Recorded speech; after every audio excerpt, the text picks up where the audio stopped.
Okay, I guess we can get started. Welcome everyone to the online seminar series on Behavior Tree-robotics, the seminar series that's targeting the global community of research robotics interested in using behavior trees for applied application, especially robotics problem that includes also learning, planning, control. With this series, you will have the opportunity to discuss and see application of leading experts in this field from both academia and industry. I would like to stress one fact that each talk, including the question and answering part, will be recorded and uploaded on the YouTube. So in case you are asking a question to the speaker, that will be also recorded and uploaded on YouTube. Today, we're lucky enough to have Chris Paxton from Meta AI giving the talk. Chris is a research scientist at Meta AI in the FAIR Labs. He previously worked at NVIDIA in the research research robotics lab. He got the PhD in computer science in 2019 from Johns Hopkins University in Baltimore, focusing on using learning to create powerful task and motion planning capability for robots that are operating in human environment. During his PhD, Chris led the team that won the 2016 KUKA Innovation Award with CoSTAR. CoSTAR was a project which included behavior tree and enabled the end user structure for collaborative robots. Recently, Chris' work won the ICRA 2021 Best Human Robot Interaction Paper Award and was also nominated for the best system papers at Corel in 2021. The title of Chris' talk is Building Reactive Task Plan for Real-World Robot Application. Chris, the floor is yours. Thank you for the introduction. So as you're saying, so I'm here to talk about how we can build reactive task plans for real-world robots. In particular, a lot of the stuff I'm going to be covering is like a pretty wide range of time through my career, including some work from Johns Hopkins and NVIDIA. Not a lot from Meta, so older work. But I think it's all super relevant to this audience. And like as we're saying, we're going to talk a lot about behavior trees and how they factor into letting us do this. So that being said, so let's go. Let's see. So what we want to do, the dream is that we want to have robots like this one that are helping out. This is one of my colleagues from Johns Hopkins, Calgarin, and that we want to have the robot here that we can easily teach to help us out in the real world with like little tasks or big tasks, whatever you might have, right? And really, this means making a robot into a useful tool for people. And how can we do that? And actually, this robot, the one that's helping them out right now, is one that was programmed using a behavior tree in a couple of minutes for this video. So this is so just kind of a proof of life that this actually does work, right? So the other way that we often build these kinds of task plans is that we look at task and motion planning, right? So the traditional way, the way that we often think about having robots do stuff is that we have in these environments is that we have them plan everything. So we have to have like a whole bunch of different primitives that are built. You have to design these really complicated behaviors, and it's actually quite a lot of work. You can't really have a non-expert do this, but there are components of it that are really powerful, right? So that kind of stuff doesn't really allow us to do. On the other hand, what we really want to get to, though, is instead of having these systems where we design everything ourselves, we want to move to things that can work alongside people, that are reactive and responsive, and that where I can get, like in the first video, I can design the behavior myself without actually necessarily needing a PhD, although of course we did have PhDs when we made that. So yeah, in the real world, robots have to follow lots of really complicated rules that people can learn naturally and quickly. So these problems they're very complicated problems that they have to solve, like in a human environment. Like we have to arrange objects into complicated structures. You have to be able to specify exactly where the robot should go. One of the other applications that we looked at is how you can put a robot on a factory floor, and there's myriad different tools that you might need to use, different appliances, and everything that you do has to be different. So it's very hard to think of a way in either a home or a lab or a factory or any kind of workplace where a robot is really going to be able to do just like the same thing over and over again moving forward, right? And that's why that's one of the things that really justifies us wanting to make sure that we have this going as that we have set this up to be something that an ordinary person can teach the robot. Okay. So now let's go. So when I'm talking about teaching a robot, I'm talking about a task plan, right? So I want to tell the robot, these are the actions that I need to do.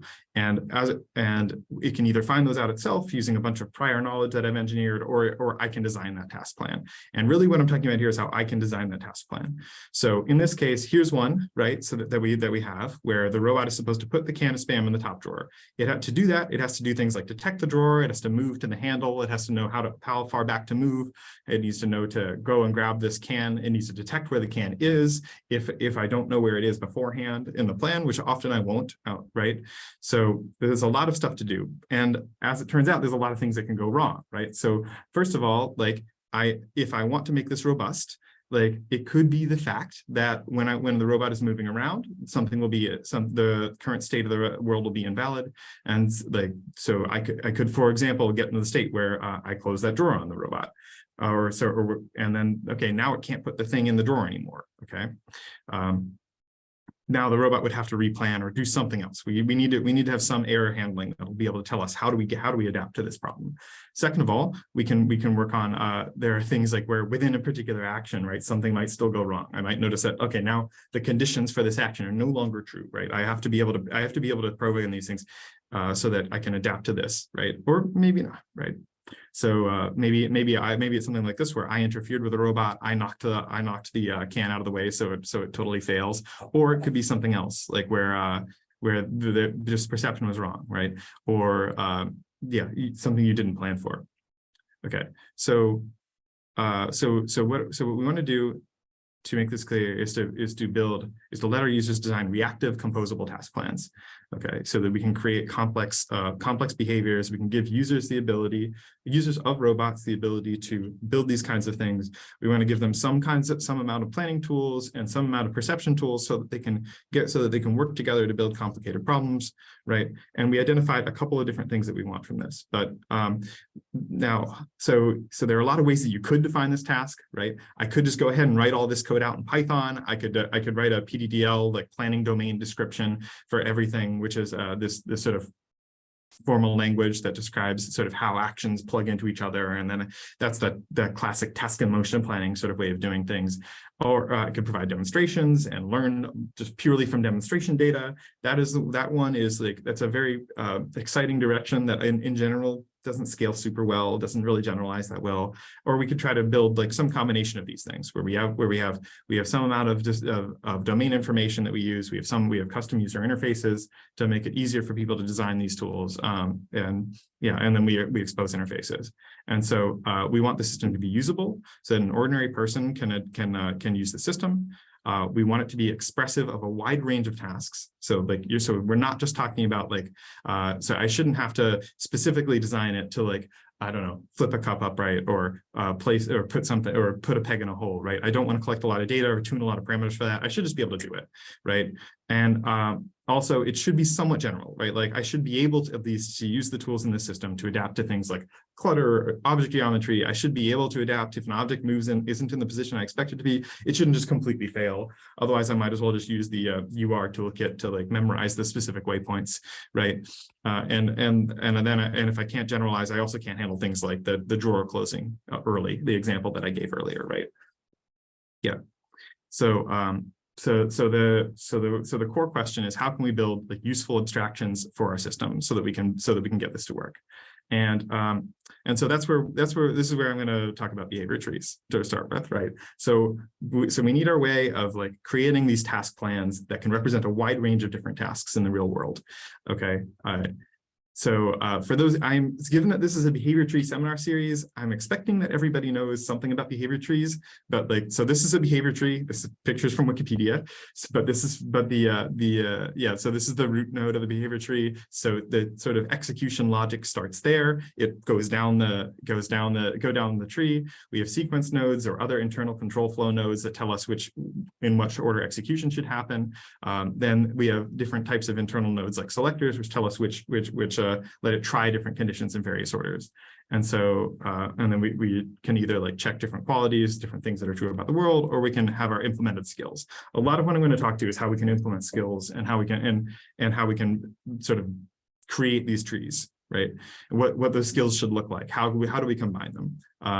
And so behavior trees are inherently reactive. So especially with certain specialized control flow, they don't require lots of internal complex logic. One issue that you see with things like finite state machines is that you can get into this tangled sort of spaghetti mess of cross connections to be able to handle these things. And they quickly become too complicated for a person to like readily handle it. So either you're identifying them by hand or you're doing lots of tuning and engineering. Behavior trees are much simpler. They're very straight. They're at this kind of thing, especially when we really care about being able to build reactive plans. They're also inherently composable. I can take a subtree and just drop it into another one, right? I can build like a routine for like a whole trajectory and some weights and checks and things like that. And that will naturally slot into another behavior tree. That's something that's really nice if I want to be able to make it easy to reuse code, essentially, right? So, and another note, of course, behavior trees, probably not news to anyone, but they're very widely used in game engines. Like they're, for all of these reasons, like they're a great way of constructing behavior for simulated agents and game agents and NPCs and so on, right? Because of all these composability and simplicity arguments that I've given before. And so the argument is basically all of these apply to robots as well. So what we really need is to figure out how we can sort of adapt this to make robots easy to use in the same way that Unity makes like your NPCs in a video game easy to program, right? So, and that's where CoSTAR comes in. So that was mentioned a while ago. So this is a project that we started back in grad school. So CoSTAR is the collaborative system for task automation and recognition, is what we call it. But so it's designed so that it can support a wide range of different robots. That what you see, so there's the robot platform here. And its workspace, and what we have is that the robot is going to be able to, like, we can teach it different tasks using this touchscreen based user interface and save different trees, subtrees, combine things so that we can kind of create a wide range of different tasks here. It's usable, so we've put it in the hands of a wide range of different people, gotten them to use CoSTAR and run different types of tests and execute things. So they can do different task plans. It's expressive of a wide range of tasks. We've been able to program a whole bunch of different things. One thing from the KUKA show a long time ago was that I think one of my favorite moments is on the lower left. This is a trophy, and they had someone at the conference, someone at the event some KUKA exec had won an award, and they were asking like, okay, we need someone to be able to program a robot so we can have one of our robots give this guy an award. And there was only one robot in the entire floor that could be programmed within a couple minutes to like pick up an award and give it to him. And so that was just quite gratifying. But also, like, we can see that we have a simulated surgical debridement task. We've got the vacuuming task that I showed at the beginning. So there's a lot of different things that this toolkit was useful or is useful for. So an example task that we can program. So this is a perception-driven task. So in this case, it needs to find this beam. It needs to find a beam on the right, which is important because I can sort of specify this so I can build a structure this way and pick it up and put it somewhere to connect it to a node on the left, right? And so this is and then I believe it's going to pick up another node from the right. So again, this is important because it knows that it's not going to grab one that's already part of the structure and picks it up and puts it on and puts it there. And yeah, you could train specific models for this kind of thing, but in our case, you don't need to. And that makes it much more powerful because we don't need to worry as much about like little details. Right. Okay, so this is CoSTAR. Is a visual programming language for robots. So here's our behavior tree, right? The green nodes are robot arm leaf nodes. The purple ones are perception based. So they'll say things like whether or not. So in this case, this is a tree for the task that I was just showing. So it's going to say whether or not it's detected. It's going to open the gripper, move back to the home position, and then it's going to do things like try to if it detects some objects, which is why it says like a cert class detected. We can add nodes that tie into like the robot's knowledge base, and then it'll go and pick up these objects. And I'll explain a little bit more about some of these different actions, like what smart grasp is later on. But yeah. So it's designed so that we can easily set up its workspace. So we can put markers out. So for example, we drop that AR tag in the middle of the table to say this is left and this is right. There's a marker on the robot's hand that lets us quickly calibrate it. So you can just wheel it up or drop it down in place and then press a button. It sees the marker and calibrates everything quickly on its own. So it's easy to use. And then you need to load object models for perception. That's something that we probably could do better these days. But yeah, so the components of CoSTAR. As designed, we have perception, the behavior tree, the arm and gripper like robot interfaces, and predicator, which is something I'll get to later, which is the knowledge base that it uses. So at the core is this behavior tree-based representation, which lets you author a task plan and add things to this tree. So each component that we have in the background is going to consume continuous data and expose operations to the user. Operations are these robot actions that I'm going to drop into the tree. And so we have these are the leaf nodes of the behavior tree. So what I do is on the menu on the right, I can populate them based on things that the nodes in the background are publishing. So for example, this one we have loaded object models for drill, for the nodes and links in that sort of construction trellis, and for this Makita sander. And so it can detect any of those things. It'll run those detections in the background and give us information about where they are. Once it's detected them, we can kind of look at okay, we can get object relations. And this is one of the reasons why I have that little AR marker in the table. So I can say okay, so this is my workspace. I want you to pick things up here, place them over here. And we can teach things relative to each of these markers and locations. And then we can teach waypoints by moving the robot around. So there are internally, there are structure elements which let the sort of information progress in order. And here's our this is the pop-up menu for defining actions. And these purple actions again are these perception triggers. So the reason for that is because one thing that often happens. So when should we update our knowledge about the world becomes a really complicated question once we decide to remove any particular scope on the problem, right? So sometimes the robot's going to be blocking things. When is our perception valid? Well, we probably just don't need to learn that, right? We can just we don't need to do anything with that. We can have the person, the task engineer decide, okay, the robot's going to get out of the way. Now we can detect things. This will be a good time, right? And so, by the way, if anyone has any questions, I think there's a raise your hand button. So please just do that. It's much easier than waiting until the end because there's a lot of different stuff that I'm going to talk about. So so I wanted to talk about reactivity. So this is an example of a reactive task plan. The little red outline thing is a whole collapsed subtree of motions where the robot will move around a table. So we added this reset decorator node so that if basically if it's found this event, it'll go into this tree. Otherwise, it'll just kind of bob up and down, waiting for the human to trigger this polishing motion. And so this is what it does. We're going to run this video here where it's going to go and pick up this Makita sander, or sorry, this is a buffer, actually not a sander, and it picks it up and then it goes and polishes the table surface, right? Okay, so that's our behavior tree, the core task plan component. But to make that work, there's a lot of other stuff that we need to get going, right? So perception is important in all of these systems because we really do care about things being general and easy to use. And perception, of course, is actually generally pretty tough to use, I think. So the way that it works is that we have the perception component that we used with this one is it's a model-based perception pipeline where you detect and segment out objects in the world. Given that segmentation, you use Ransack to fit an object model to them. That lets us get really accurate pose estimates. So for example, you can see sort of in the upper right image, the green background is object models that have been fit to the scene. So you can see it's kind of actually fit everything. And that's a pretty tough situation because we have these objects in close contact with each other, right?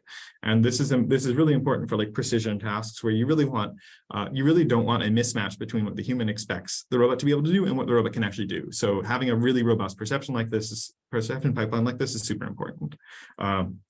Right. It does require a little bit more work because again, I have to upload a model of the object as well to get it to run, but that's okay. Right. We'll push that work onto the user, I guess.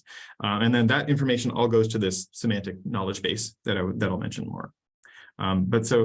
I always think it's nice to look at what the robot can actually see. So this is the point cloud that we're getting from. This is a PrimeSense Carmine camera. It's very similar to a modern Intel RealSense camera. All of these cameras are fairly similar in that they're somewhat noisy, but fortunately these perception algorithms are pretty robust. This is the sanding routine that it does. So we can see it in RViz. It identifies the sander. You can see the triad, the coordinate frame that it detected for the sander, and then it goes and uses it to go and sand the top of this wooden beam. All right. Okay, cool.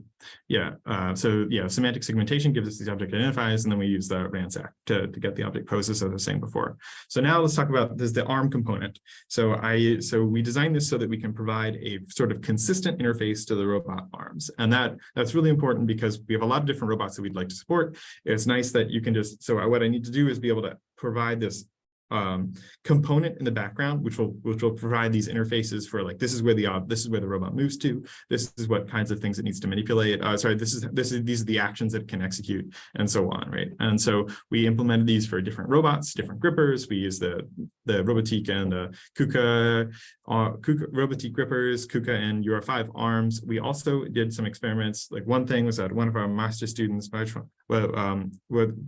implemented this for the DVRK. So this is a simulated surgical debridement task where there's a trigger from him pressing a button, and like we can see like he's created this task plan, or you can execute it. You can have the robot go and pick stuff up, and it's able to perform this little debridement task by like just picking stuff up after I've in collaboration with the human user.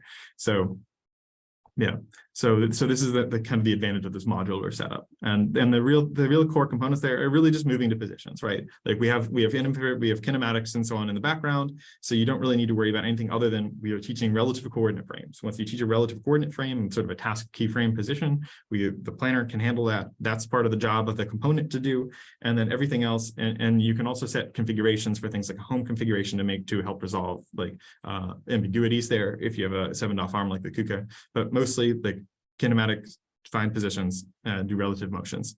All right. And finally, we have the knowledge base. This is the predicator, is what we called it. So predicator estimates logical relations and qualities. So this is the component that I mentioned earlier, where I'm saying like, okay, I want to be able to figure out like this object is called a node. It is on the right side of the table. I want to pick one up from the right side and put it on the left side. And that is like, so this is where we start to expose higher level functionality, because really we want the robot to be able to do intuitive things, not just like blindly follow instructions, but we need to be able to actually get into like scene understanding to make things easier for the human user again, right? Because what I don't want to do is have to like manually adapt every time to like the exact position of the object. And here's an illustration of why, right? So like on the left, I have a plan where I moved where I'm trying to teach the robot to pick up an object, and I move to a bunch of different positions. And what does C1, 0, 2, 0, 1 over mean? Like you add a lot of these different things. They don't really mean a lot, but so we designed these extra nodes called smart move and smart grasp and smart release. And what they do is so this just says, I don't care what it is. This is the grasp position, it's C4 pick for any node on the right side of the world. And then then I can tune things like this is how far it'll move before it goes in and grasps, and then it just kind of handles all this for me, right? And this is for this task here. So in this case, the robot is waiting. Basically, when a human, what it's going to do is it's going to detect an object on the table. It's going to pick it up, and it doesn't care which one. It just says anything on the right, because the human's working on the left and they're working together. And then once he holds out his hand, it's going to go, moves over there, he takes it away and is able to attach it to a structure, and it's not going to latch it, not going to do anything to take it from him. And that's like, it's a simple thing, but it makes programming this kind of thing much more intuitive, right? It makes it very easy to see how this, and of course there are lots of things here, like the perception pipeline is a little slow and so on, but like we can work on these things, and we've made a lot of progress on that kind of thing lately anyway. And you can see that it won't grab the one on over here. So let's see. So smart moves are these parameterized actions that let us select a manipulation goal from a list of predicates that the background is exposed. What we found is that these are just simple things, like directionally, like this is to the right, this is to the left, this is in front of or up or above or below, and we can drop a coordinate frame like that marker onto the table. We can, and then and then let the user like figure out the rest, right? So figure out how to divide their workspace, how to set things up. So in general, the actual execution of this is a fairly simple like component of a task and motion planning problem. So what's going to happen is that for a particular object, for a set of objects, I'm going to look at all the different possible grasps that are available to me. It's going to rule out any that are too close to obstacles, and it's going to find the lowest cost path. So where cost here is just distance. And that lets it do things like this, where we can actually have it grasping objects in cluttered scenes where there's lots of stuff around. And then it's able to, and then we can pick up the object that the human wanted without needing to like do some specific specification. So yeah, we did this nice presentation. CoSTAR won this cool award. I won't really talk about that much, but any more than I already have. But the idea is that it's that left us with this question of like, okay, so Is this system, as we build it and as we add these features, can people actually use this? And the only real way of answering that is to grab a bunch of ordinary people, in this case undergraduates, and see if they can make it do interesting things given like half an hour of instruction. So we ran a 30-person user study where they were divided into 4 different conditions, each one given a different set of tools that they can use to build task plans. We showed them some of these abstract actions versus other things like just manually teaching trajectories. The 4 conditions, so we have the simple version where basically all it can do is move to preset locations in the world. So I can have it move to like this exact joint configuration and go and pick up an object. There's a motion planning condition where it can avoid objects, but that's about it, right? And there's relative motions where I can teach waypoints relative to different objects. So this is an important one because it can, so this is kind of like the default, like no logic, no reasoning, kind of very simple node, but I can still use perception, and the smart moves. And I think that and so this was the task we had them do. So in the end, what we wanted to have all of our students work on was, or all of our participants work on was, they weren't our students, was to pick up one node, combine it with a link, and then build the structure. So, or move 2 nodes from the right to left, move 2 nodes from the, and then also move a red link. So, So we assessed this by going through the system usability scale. So we have 10 questions. So I think, this is kind of a modification of a common way of assessing whether or not people like websites. So we took it and basically just modified the terms to be related to robots. So these are questions like, I think I would use this interface frequently. It's unnecessarily complex. It was easy to use. I would need the help of a robotics expert, right? And so you get a score based on all of these things that says whether or not a system is usable. And so generally speaking, a good system has a SUS of 71. An excellent one has 85. So what we saw is that our system was solidly good, but not excellent, right? So which probably means this. So there's some way to go, I think, as far as making these things usable. But given that they were only given half an hour of instruction and none of them had seen behavior trees before, it's still pretty good. I think that the interesting one to me is also that like one of the things that is really revealing here is that relative motion is very bad. This is the one where you're actually using the perception system directly to move to different positions. And I think that it's a really important direction for research and will motivate other things that I'm going to talk about in the rest of this presentation. Because like really the thing is that perception systems, that like computer vision systems, often are very unintuitive to people. Like what a robot can see and do is not exactly what a human can see or do, because robots have very different perspectives. Like the affordances they can detect aren't always intuitive. And that's a real issue as we try to build systems like this that we want to make useful for ordinary people. So what we're going to do instead is that we are going to, on the bright side, the smart move system, the one that we designed to actually expose to make like these inferences, right? So like I can like pick up something from the right side, it can choose the grasp itself and so on, and I just describe the object that I want. That one was much more usable, right? I also think people really liked the simple one where you just teach waypoints and it just moves there. I think there's good intuition on those two, on the other 2 conditions, which is that basically that's like playing a video game, right? They don't interact with perception. It's just the robot moves where they want, and it's mostly a matter of just like clicking buttons and making the robot go. So it's more fun to use, maybe much less general, right? Obviously, but yeah. So the end story is that maybe unsurprisingly, when you're designing one of these kinds of systems, you should make sure that it behaves the way that people expect it to, right? That is the biggest issue with perception, with purely perception-driven robotics, I think. And so, yeah, we also computed task completion metrics. On this one, maybe unsurprisingly, our system did quite the relative motion. The smart move based one does very well. We see. Yeah. So in the end, this behavior tree-based system is capable of testing a wide range of different behaviors. Users are very good at manipulating the different nodes and picking objects up by the end of the task.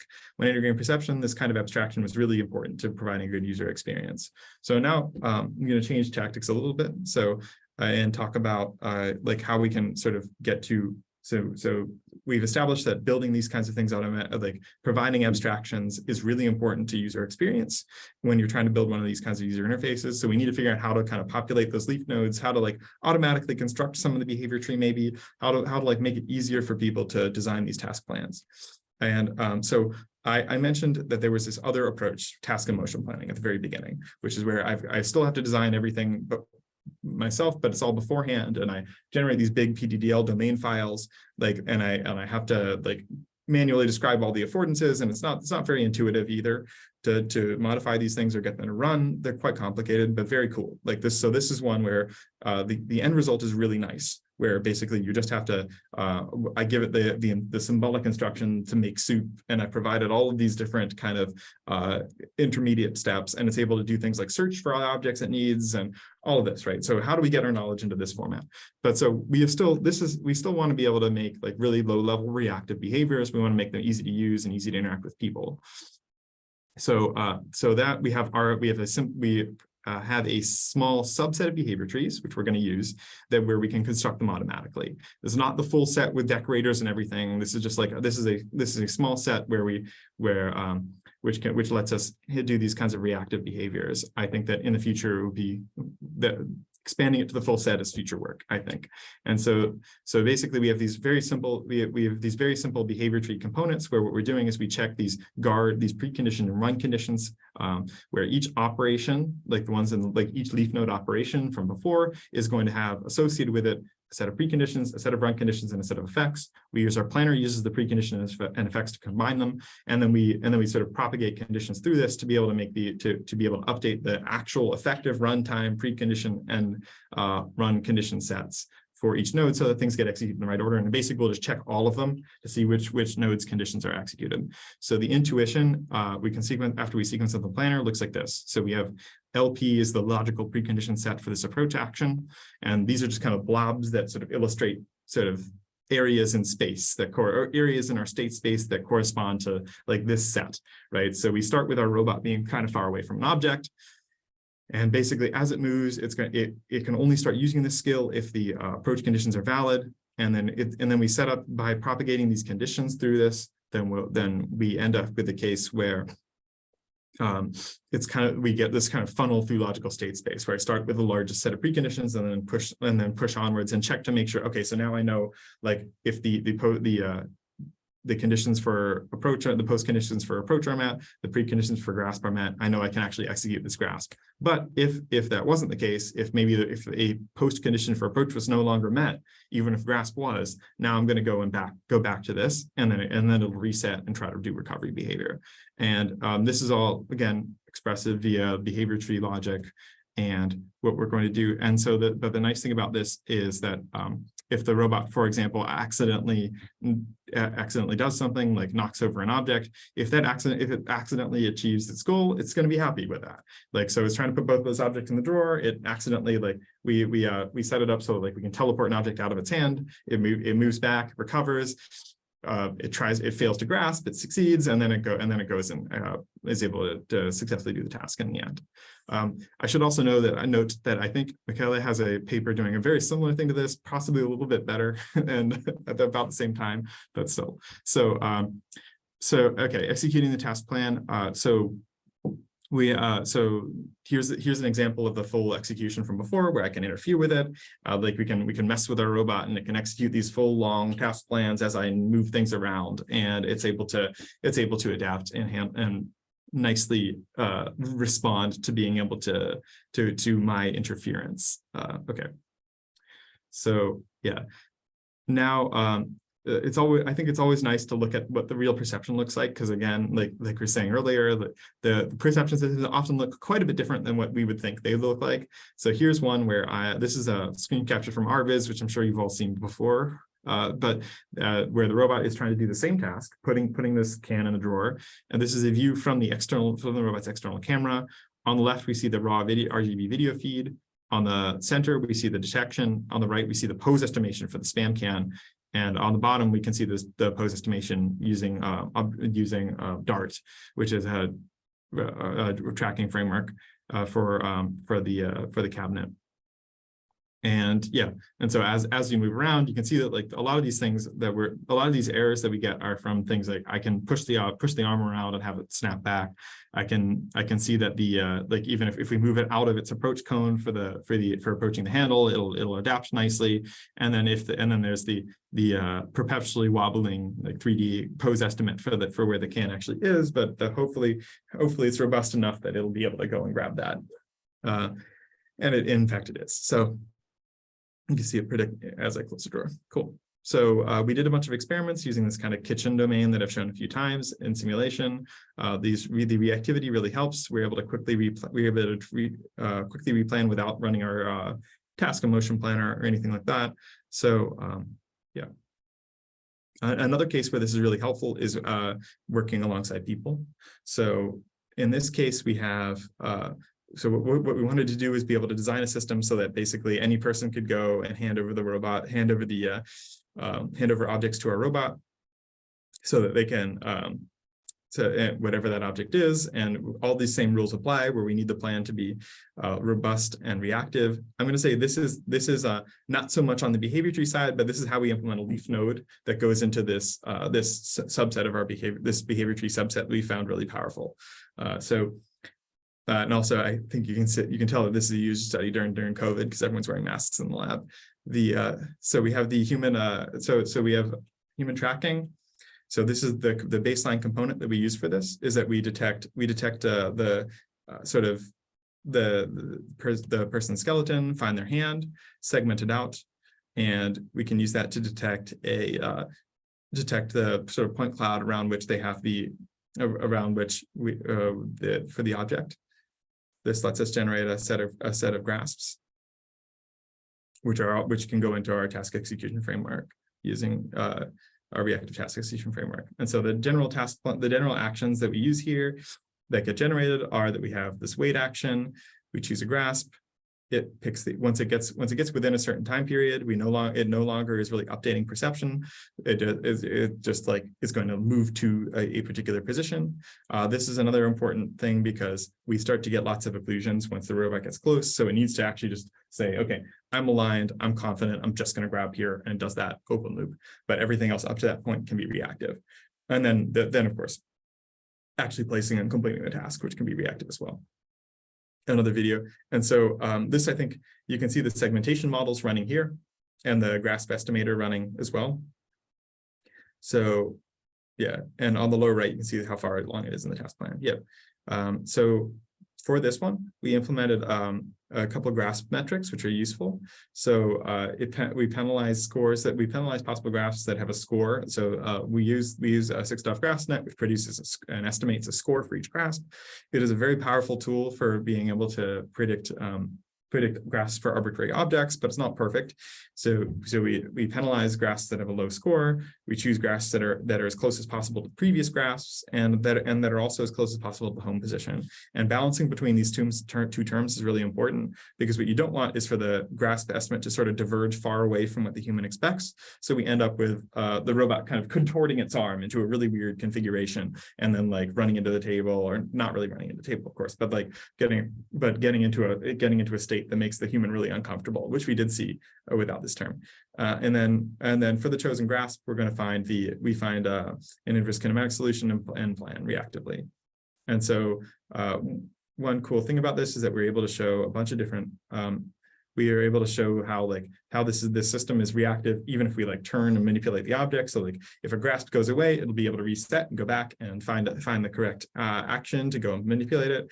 So we did a lot of experiments where we changed the orientation of objects as it chooses, and then it has to go and react, go back off, go and find the right approach, and then be able to handle this. And so this means that you actually are like people automatically move their hands always are moving a little bit. And perception systems, of course, aren't perfect. There are going to be failures. Sometimes there are segmentation failures.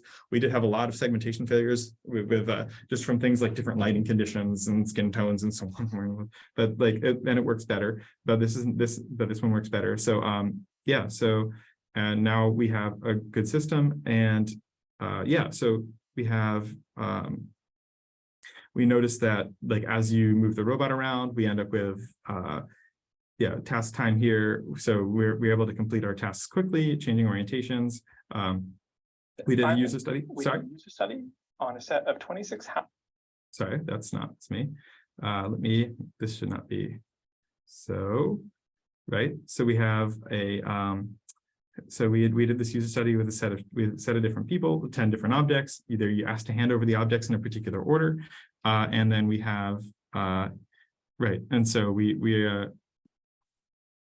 these were different, and then we did a second round where they were able to choose whichever objects they wanted. But in this case, what we saw was that people were able to pick up a lot of different objects. They were able to hand over to the robot very easily, even with moving around.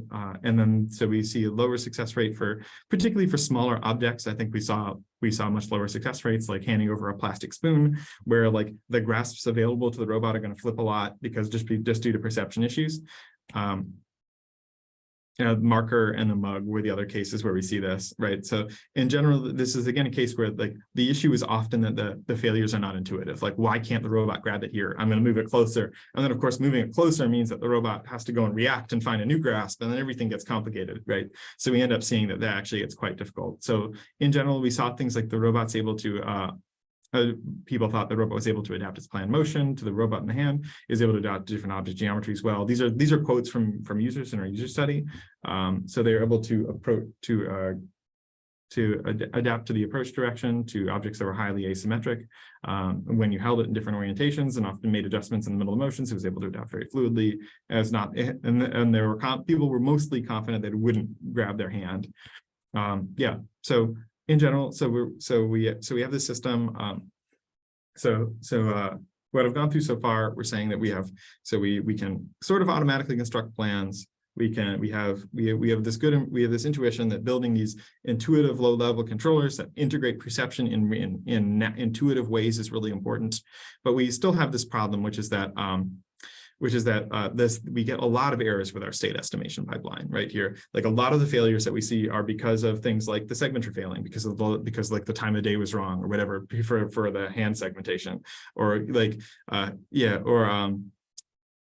pose or manipulation errors, especially with and so we're able to do this stuff with so and especially when we're trying to do really reactive execution, this makes a huge these errors really add up. They get to the point where they will completely screw up. So like I think this is also why I show these videos of the perception pipeline, right? We see the object wobbling in the state estimator as it tries to get things into the right configuration.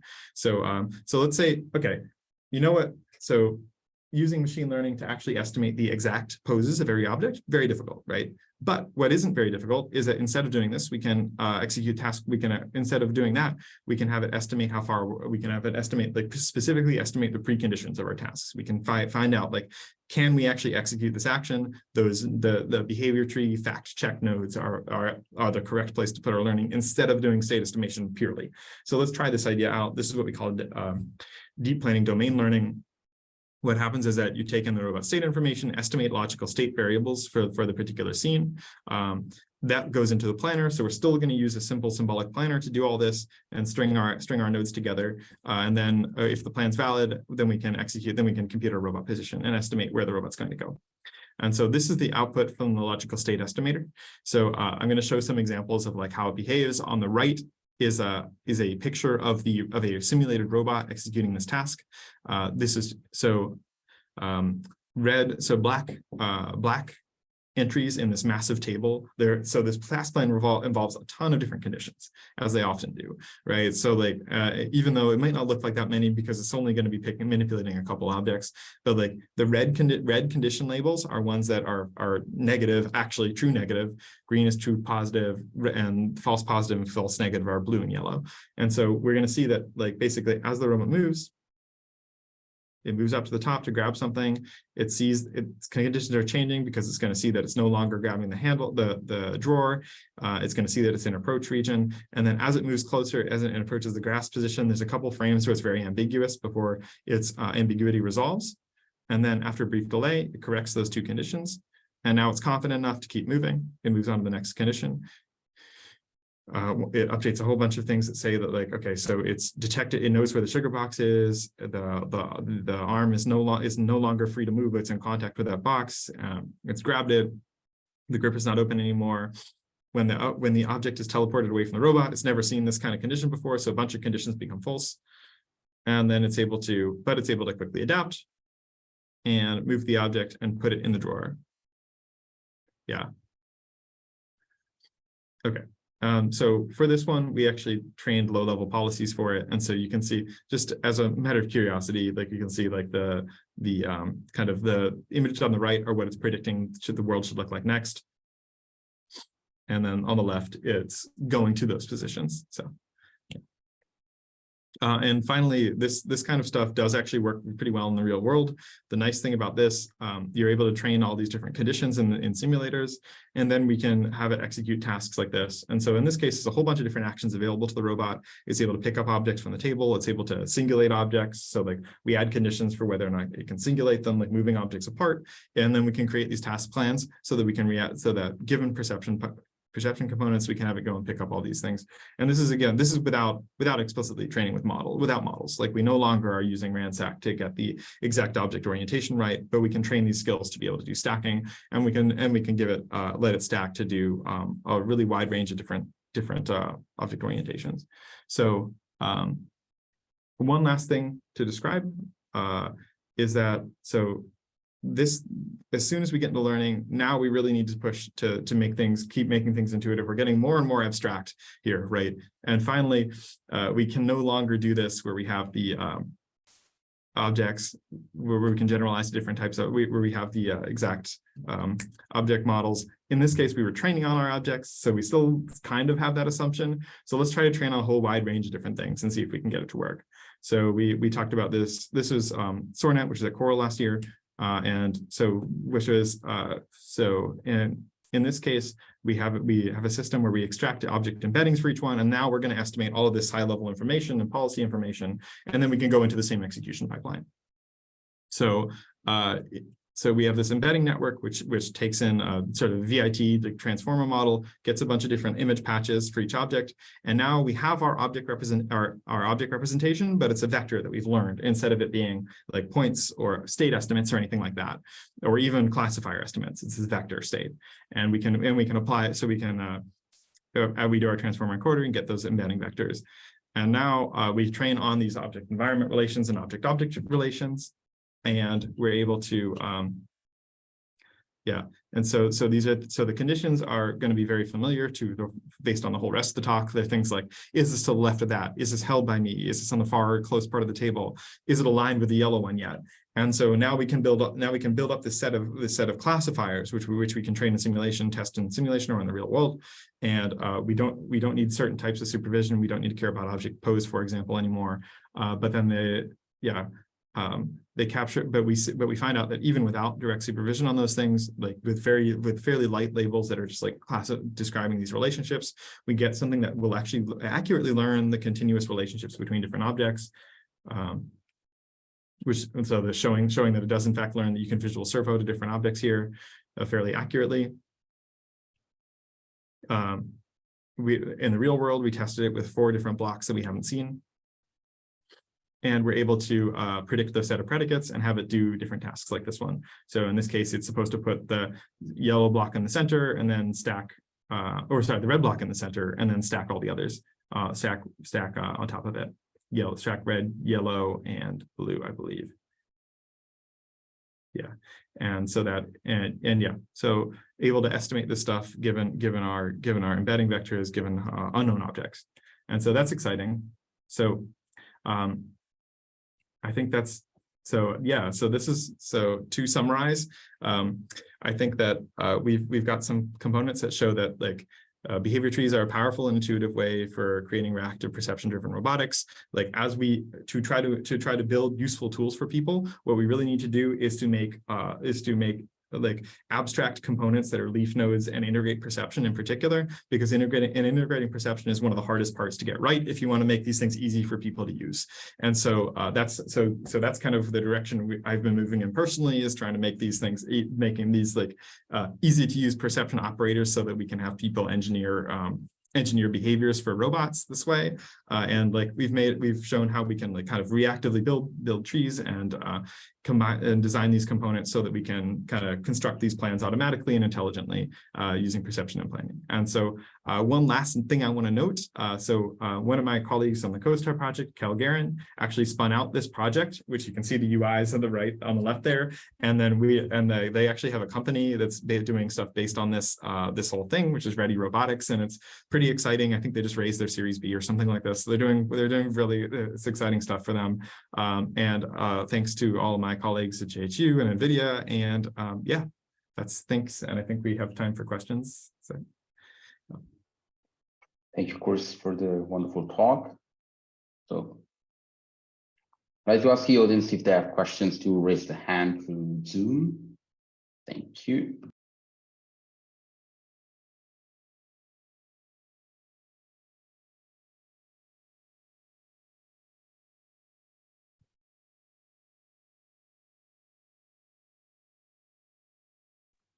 So Petter has a question.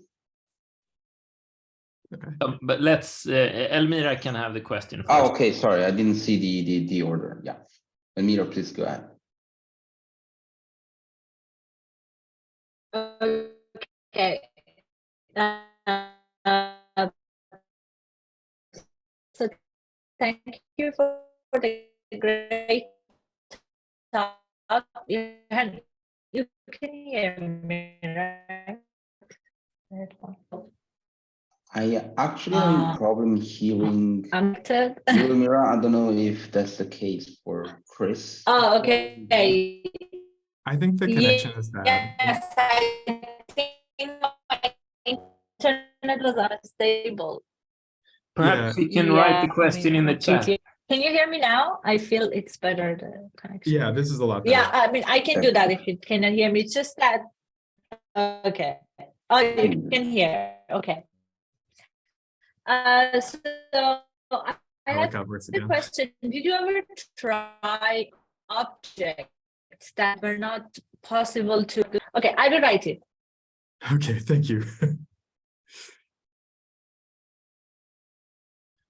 So the question is, oh, I will write it, okay.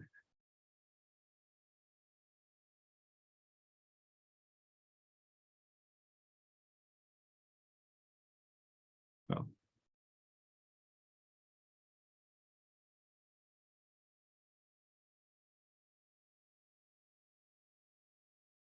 Does anyone answer the question? Okay, great. Did you ever try objects that were not possible to, sorry. Not possible to grasp at all. So I guess this is referring to the handover work, I assume. Is that, but no, I guess is the answer. Yeah, I think that for objects that were not possible to grasp at all, like that the robot can't grasp, it's just not going to return any grasps. So it would just sit there. Yeah, you could because it is per object, we could write like conditions to handle that. So for example, we could have the robot like nod up and down or something if it couldn't grab any objects, but we didn't do that. So in general, my experience with these grasp detectors is they're actually quite good. In general, the tough conditions are when something that's just borderline, like so something that's very big, don't really have anything in range, but like something that's like a very large object, right, where it just like sees a flat surface, it doesn't usually get anything. For graspable, can it explain its failure state? So the next question is, can your system explain its failure situations, even for graspable objects? So I think that I think that the user interface here is really important.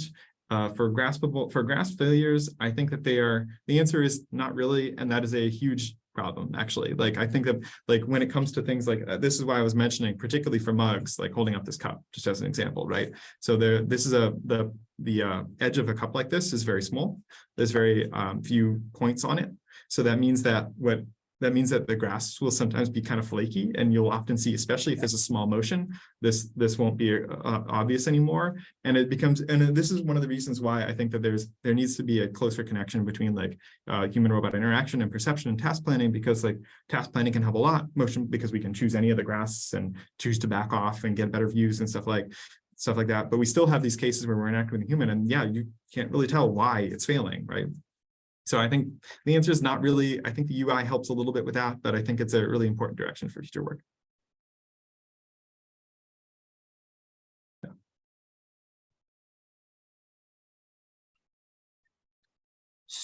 So I had a question. So you mentioned the smart move system, which was a good component. Could you just summarize what that did again? Yeah, sure. I can go back too as well. But so let's go back. But so the idea with Smart Move is that we wanted to expose basically a small piece of task and motion planning, right? So the task and motion planning systems that I showed in these slides earlier are like, they're very big and heavyweight. So what Smart Move does is it takes in an object class and a set of conditions, preconditions of the object that have to apply to the object. So for example, the one option was, the example was like, during our structure assembly, we're going to build the structure on the left side of the table, and we're going to kind of pick objects from the right side of the table for the relative to the robot. Yeah, here we go. And so the example is that what happens is that for a Smart Move to work, yeah, we can do this one because this is a nice example. So what's happening here is that the Smart Move condition is, I have taught you a grasp. It's relative to this object's coordinate frame. And so I drag the robot into place, press a button, and be like, this is Smart Move position A, right? And so this is how you pick up a node. And then I'm going to say move to position A, grab an object, which I've classified as a node. For when I'm saying node, these little cubes with magnets on them are nodes, because you have nodes and edges in a graph. I guess that's the red thing is an edge or a link. So it generates, so this defines a huge set of possible options, right? So this is like, I can grab each of these different objects from multiple different approach angles. Each of those may or may not be blocked by scene geometry, right? And so this is what actually people found really unintuitive a lot of the time. Because what happens is that okay, why can't it grab from like, okay, I just want to teach it to go here, like which one of these, like, okay, sometimes I can't tell that this one's actually blocked, or maybe it's kinematically infeasible, right? I can't actually grab it from the side here because it's just because there's something in the way, or the robot can't get there. You can't tell. But if the robot is able to do things like, it's able to say, okay, I can rotate this around this axis, I can try to grab it from this angle instead, and then basically instead, so that's what this diagram is supposed to show, is that each of the little smaller gray squares are standoff positions that I've taught, and it's going to say, okay, all of these are possible options. This one doesn't work. So now I can reduce it to this set, and I can find one that I have find a valid plan for. And because we're setting up this sort of simple version of a task and motion planning problem, it's not as arduous as the full version, and it's much more reliable, but it makes it really helpful for people, I think. Yeah. Does that answer the question? Yeah. Yes, thank you. More questions? Yeah. Yes. I might have missed it. Is your software open source? Like which parts? Any of them? Yeah, this is open. So CoSTAR is open source. It's a bit old at this point, not super well maintained grad school code. But yeah, the other stuff we have more recently, I think everything has been released in some capacity. Like there are links in the papers. Unfortunately, not like a super coherent system answer there, but. Okay. Yeah.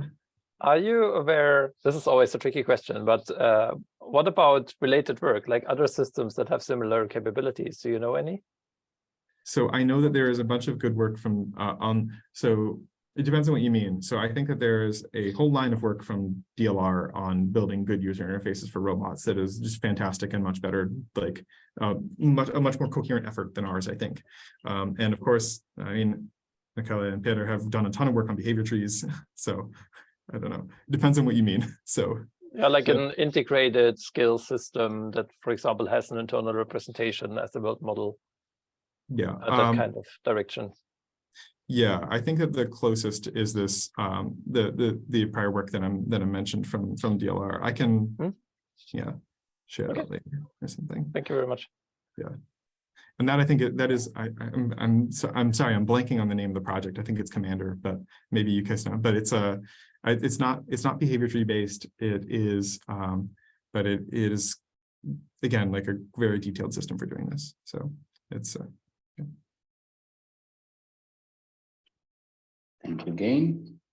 If there are no more questions, I'll just thank the speaker again. Thank for all of you to join us, and we'll see you for the next talk. Thank you for having me. It's a lot of fun. Thank you. Bye. Thank you. Bye-bye.